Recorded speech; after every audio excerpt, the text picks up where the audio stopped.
Собравшиеся в мечети говорят, мусульмане являются самыми счастливыми на планете, потому как и в радости, и в горе одинаково воздают хвалу Всевышнему, так как убеждены, все испытания от Творца даются во благо. Тогда, в годы депортации, в один кулак объединился весь ингушский народ. Помогали и навещали друг друга. Там, в чужих степях, мудрые старики хранили традиции и адаты, играли свадьбы, проводили похороны и делали дуа о скором возвращении на историческую родину.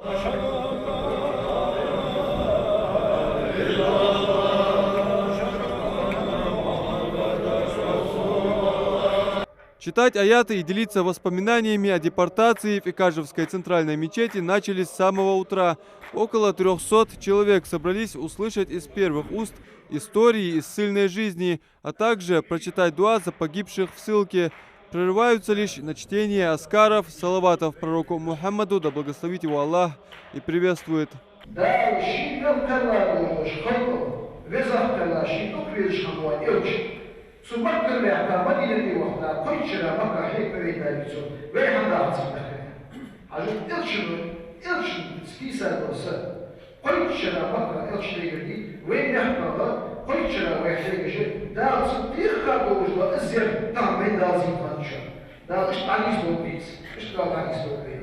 Здесь же, в мечети, молодежь спешно расставляет угощения. Это дань памяти жертвам депортации. Делать сага в честь них – наша обязанность, чтобы больше никогда ингушский народ не постигла такая тяжелая участь.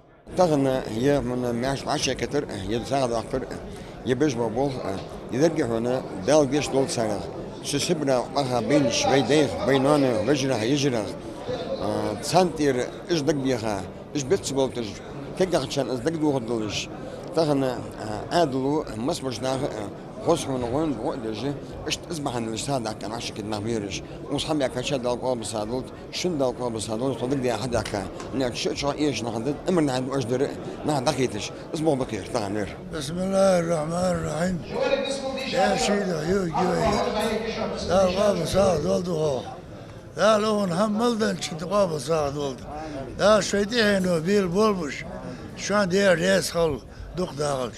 А после в центральной мечети сельского поселения Икажева собравшиеся читают коллективный мавлид по умершим в депортации ингушам. Адам Мережков, Магомед Дидигов, Новости 24.